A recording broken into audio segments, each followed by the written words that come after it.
Yo,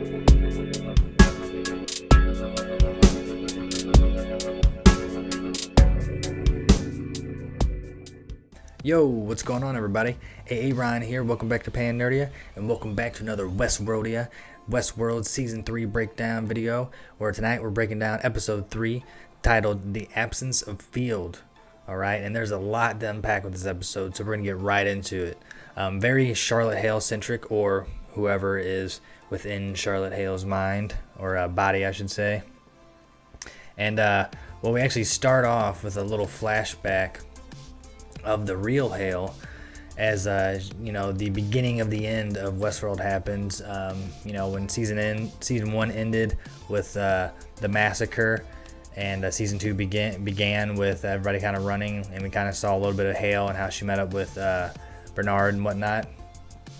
Well, before she actually met up with Bernard and went into that barn, she found a tablet and recorded like a last log, and we find out later to her son, recording, that she's sorry and all these last thoughts, and as well as singing a song that she promised she would sing him.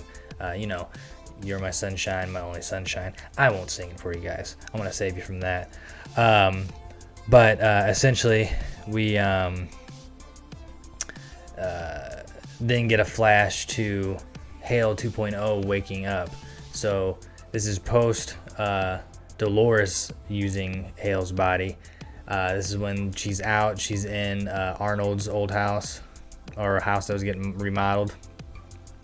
And Dolores is officially turning her back online, and basically trying to remind her, telling her to calm down and remind her who she is, or who she was, and who she has to be. So very interesting, because this episode is all about the question of who am I, what am I, is this real? And the other big question of who the hell's Pearl is inside of the Hale bot, okay? We really want to know this, and man oh man do they play with you this episode. They throw out so many clues, but I think some of them could be red herrings, in fact, so who knows? But regardless, Dolores assures the mystery Pearl in Hale that the humans will be easy to take down, and that's based on the fact that most of the world's run on technology. So essentially, we get a little shot of the Rehoboam algorithm, doing its thing and showing a divergence within the system over in San Francisco. So we get more of Hale, and how she's being introduced to that sweet-ass riot mech, that cool, 5 mech, box system where you set the big boxes down and they, transform and connect to each other. Yeah, come on. That shit is awesome. Really dope. And if you guys remember the previews, we get to see that thing in action later on, being used exactly what it was made to do. Beat ass. So, we do get some information, though, that somebody on the inside is essentially buying on the stocks and getting majority share of Delos.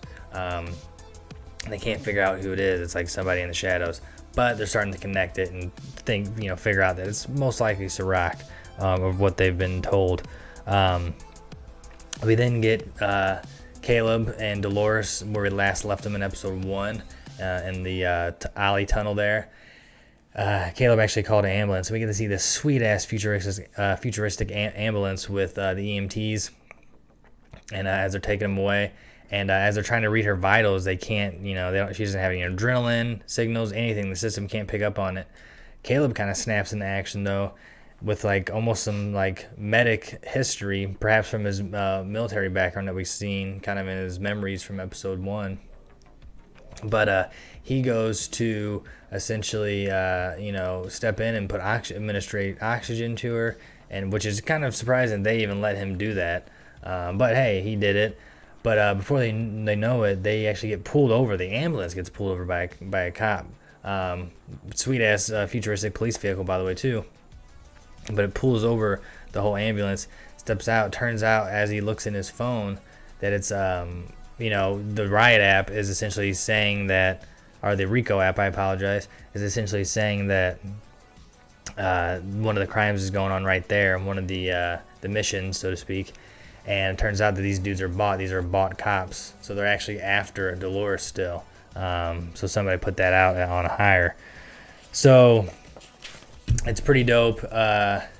Sorry about the you guys hearing the page flip there, but essentially Caleb calls the bluff on the guys outside. They get ready to shoot because Caleb's telling the EMTs to call the cops ASAP, even though they're pretty duped as well. But as the EMTs go to call the cops, the dudes using the RICO app or the hired, the fake cops, they start shooting with these sweet ass like arm guns. I think like almost the same ones from the headquarters over at Westworld, the Mesa. But either way, Dolores steps into action and starts, cutting them down and kicking ass and taking names. Caleb actually shows some sweet ass moves too. Again, reminiscence of his past in the military. So I'm sure we're gonna find out more about that as well. We then get a shot of Hale as she's kind of pondering this sweet ass architecture, which we find out they actually filmed over in Spain at this cool art and science area.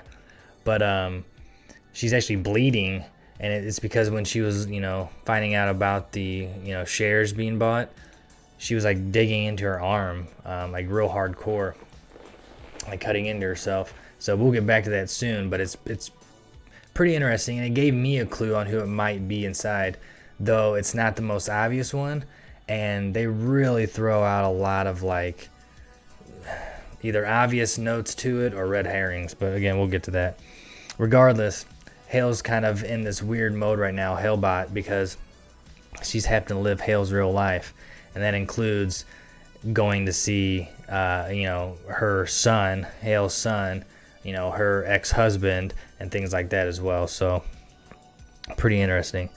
But essentially, we find out that this is when we find out, through Irene, one of the ladies who works for Charlotte, that is Sirach, a man named Sirach, because he's the one actually finding them. So he kind of gave up his position based on his snooping, and find out he's actually the richest man in the world too. It's kind of like a black hole of money, and that's kind of how they helped pinpoint, that this is in fact Sirach, which is pretty interesting. And another thing that's interesting is as the episode goes on, as we're getting perspectives with Hale, she gets these instances where she gets a phone call or essentially a voice text, right? And they're essentially almost sound like dial tones, and they're different ones. We kind of get them a series of these texts throughout the episode.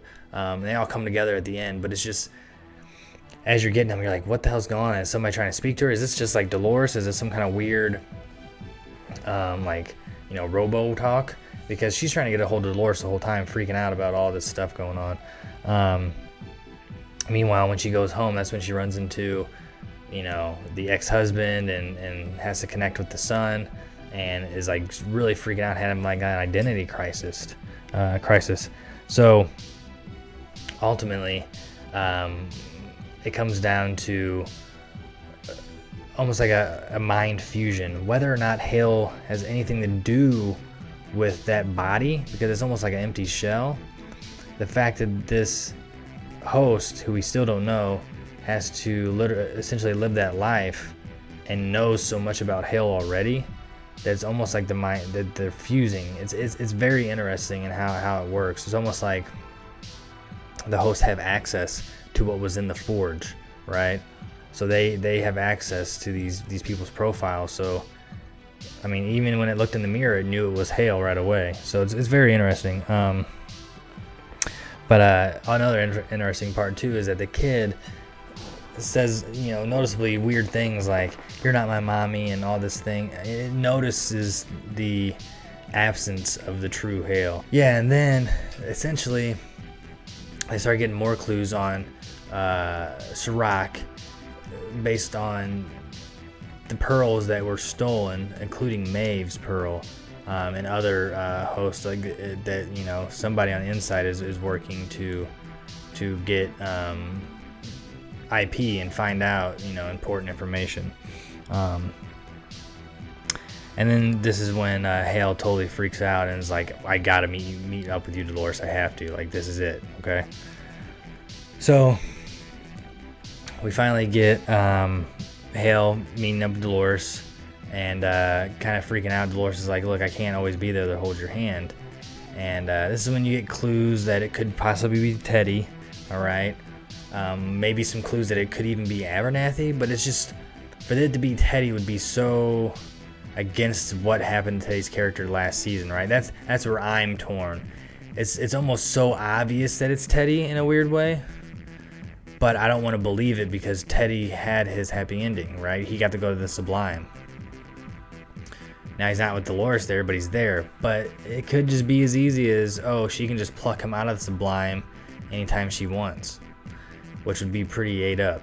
But she really didn't treat Teddy with too much dignity towards the end anyway, until she realized how much she really loved him.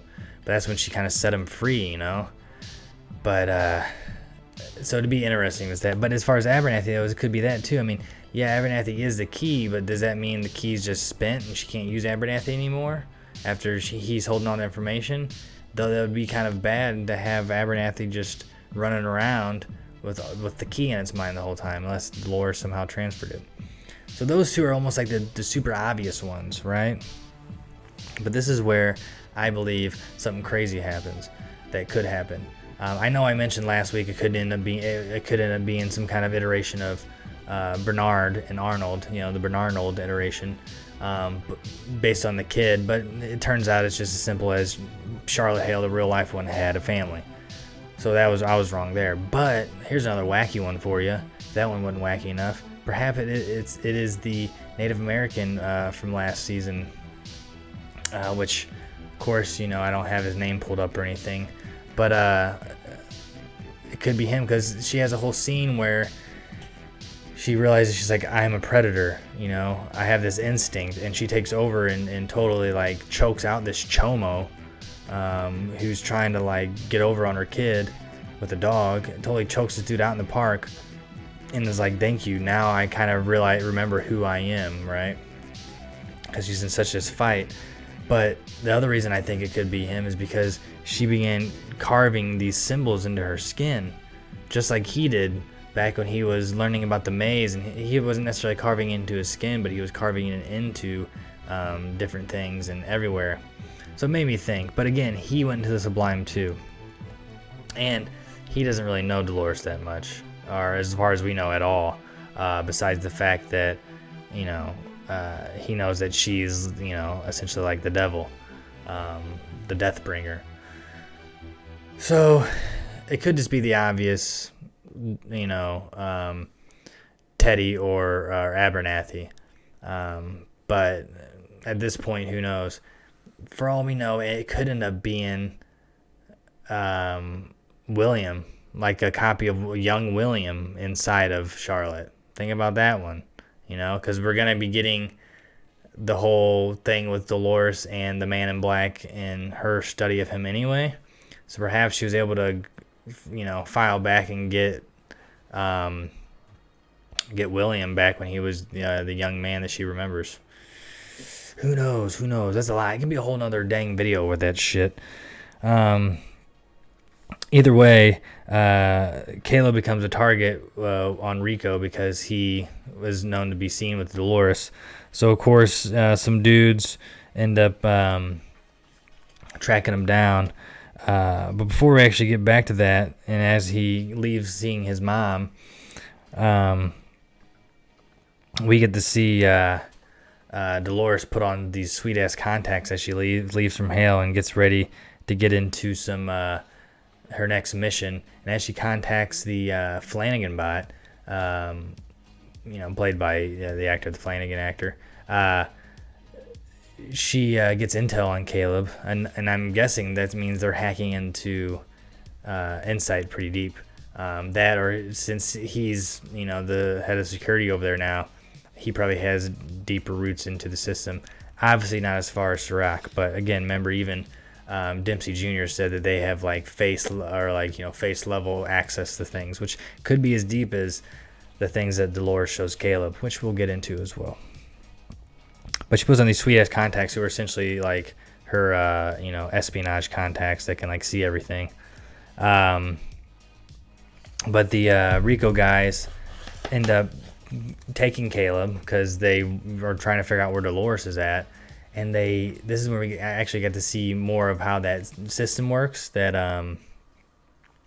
limbic drip system thing that they put in their mouth, that kind of takes over, that we've seen a few times, that is through Insight, which I'm sure is connected to Rehoboam. Actually, in fact, it is.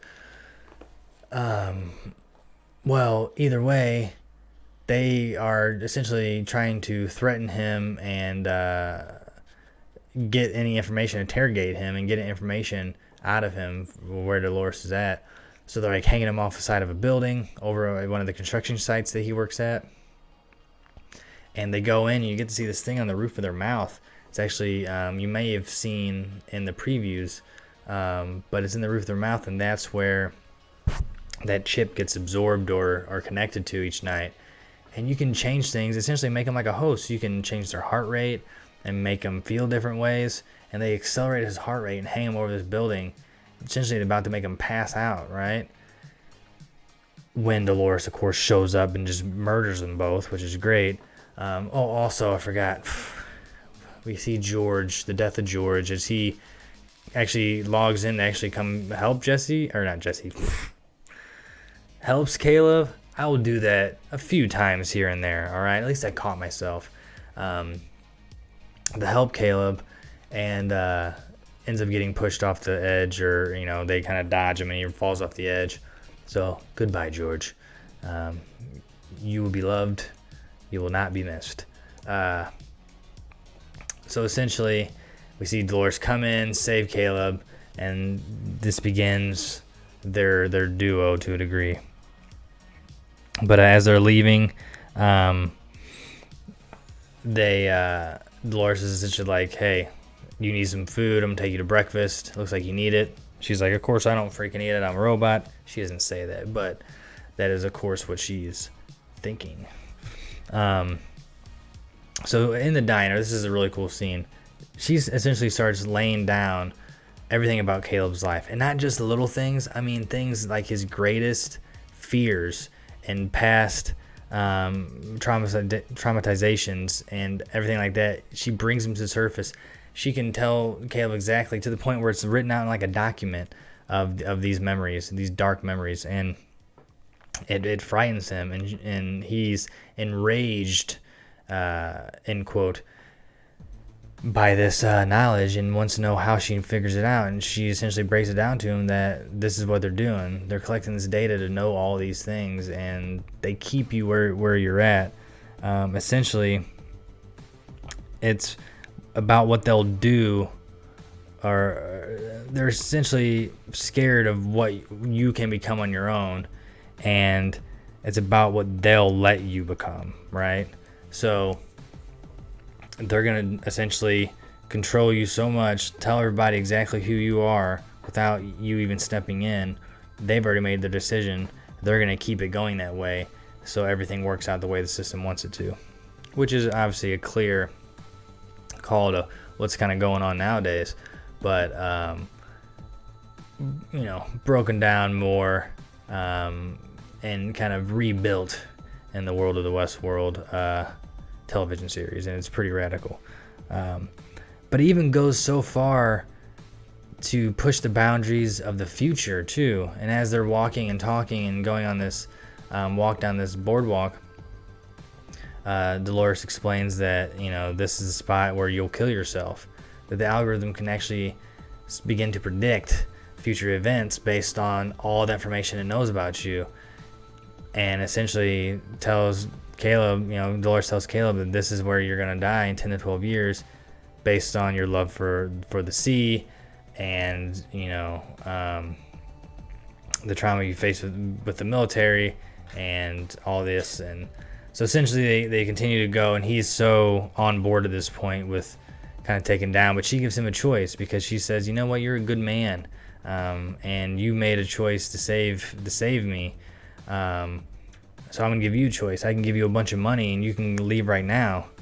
And he's like, or what? And she's like, or you essentially help me start a revolution. And he's still kind of like, well, what does that entail though? And she's like, we gotta pull the cord to the system, which could be a metaphor. This is all a simulation within a simulation. Just kidding. Either way, it's pretty wild. It's pretty crazy. And he even says that to her, you're the only real thing that's happened to me in a while. And I'm sure that kind of shocks her because, well, is she real? If you can't tell, it doesn't matter, right? But we get some final scenes with Charlotte as she essentially gets intercepted by Serac because she figures out that those dial tone messages coming into her, they all play together, make "You're my sunshine, my only sunshine." And of course he would know that because, well, he knows everything about everybody. He's like God, essentially. That ends up being the code to actually get the phone call to go through when she always calls the number back. The car essentially gets hacked and taken over and sent to a remote location, some nice ass house somewhere in the city.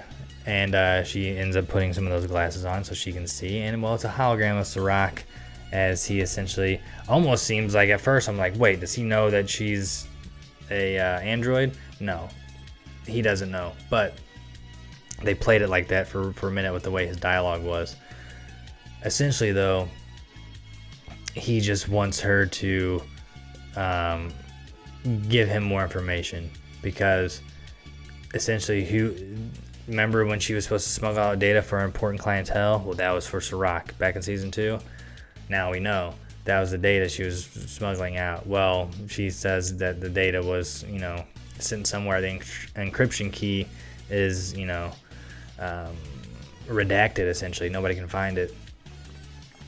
But he thinks otherwise. He thinks Hale can take care of this and pretty much says, you better, or this will be the end. Rehoboam noticed some divergence going on in San Francisco, so he knows something's up over there. It could just be because it's Delos in general as headquarters, but we will see, won't we? As far as what's going on with the preview, guys, it looks pretty interesting. The way I'm going to do this now, though, is just show you guys some pictures because I did get a strike for the last video on last week's breakdown. So with next week's preview, we have William finally stepping into the picture. Looks like we're going to have the Dolores analysis of William, the Man in Black. We have no idea where his body truly is or where he is, but it seems like he is getting studied for fidelity. And we're going to finally get to see that. It looks like it's going to be a trippy episode, but we also get to see some of Maeve as well sprinkled within. Not much shown, though. We can expect to get more of Maeve because she was not in this episode. Finally get some William, Man in Black, 4 episodes deep, and maybe some Bernard. We'll see. Either way, guys, this season is stepping up to be totally in the field of Westworld and everything it's had to offer. We got something real fresh in episode 1, something real different. We got something real familiar, War World, and also, some cool Easter eggs. But then with this episode, I think it kind of hit its stride for the season already with this episode. The first episodes are great, don't get me wrong, I loved them. But this episode really hit the ground running with the feel and that weird kind of just creepy unknowingness that this show gives you. It was definitely present with this episode, and it really is sending me into the future. And we're going to get one of those real weird ones next episode, kind of like how we got with James Delos last season. We're going to get a little delve into William next episode. So we'll see you guys then. Keep your hands washed, stay inside. Till next time, Westworldia, PanNerdia, Hey Bron, out.